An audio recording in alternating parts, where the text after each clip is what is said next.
all started after the Boston Tea Party. Northern colonies were shocked with what the Bostonians had done and thought that cheap tea was just being nice, and throwing in the sea was very rude.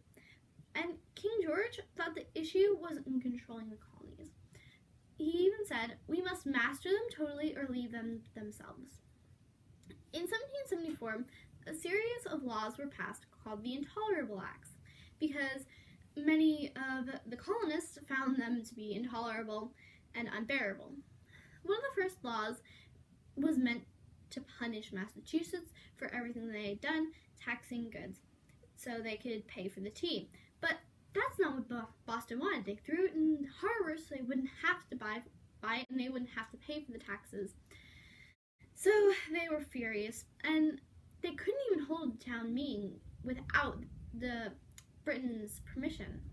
The third law said that the British soldiers would have to be tried in Britain if they had been accused of murder. So when these Intolerable Acts were set into place, a lot more troops were also sent to the colonies. And leaders thought this would completely backfire in Britain, but King George was convinced it would work. He thought that all he needed to do was control them more and they would be happy and they would just fall into play. All this extra control made the colonies very mad, and they would rather have their cities go into flames before having to pay for the tea. So merchants would even close down their stores so they didn't have to sell taxed goods, leaving Virginia and some of the other colonies to help them and send them food and items that weren't taxed so they wouldn't starve. Virginia even made a resolution to support them because they believed it put all of the British Americans' rights at stake. All they wanted was peaceful resolution, but that's not what King George wanted. He wanted total control or none at all. And he had loyalists in the colonies that believed that they went too far with the Boston Tea Party and that they should just believe King George. So in 1774, 50 delegates came together from 12 of the 13 colonies and created the first Continental Congress in Philadelphia. Patrick Henry from the Continental Congress even said that they shouldn't be their own colonies. They shouldn't be separated. They should be Americans. They should be conjoined. But only stronger patriots like Samuel Adams would go along with this. But they were always brought together by the fact that they loved liberty. They didn't want a tyranny. So they boycotted many goods.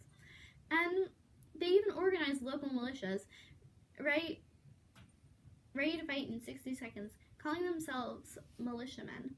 They went on to steal 100 barrels of gunpowder, 16 cannons from some of Britain's battle stations. All of this, unlike King George wanted, just brought them closer to the brink of war. This all started when King George III refused to listen to anything the colonies had to say, pushing them into a state of rebellion and feeling the need for independence. So Britain prepared for war in Boston under the command of General Gage. And soon enough, in April 1775, a spy alerted the general that the colonists had been hiding gunpowder and weapons in Concord. Gage decided to strike immediately, ordering 700 of his best troops to seize the weapons and attack the colonists. When General Gage gave his command on April 18th, 1775, Paul Revere and William Dawes were there to hear everything. So they told Captain John, and they were prepared and ready to fight at Lexington, which was on the way to Concord. Captain John told his troops to stand ground and don't fire unless fired upon. So the soldiers eventually arrived at Lexington, but they ended up shooting colonists, leaving 8 colonists dead or dying and 10 severely injured. Eventually, the colonists moved the weapons and gunpowder that Britain was looking for, so they couldn't get to it.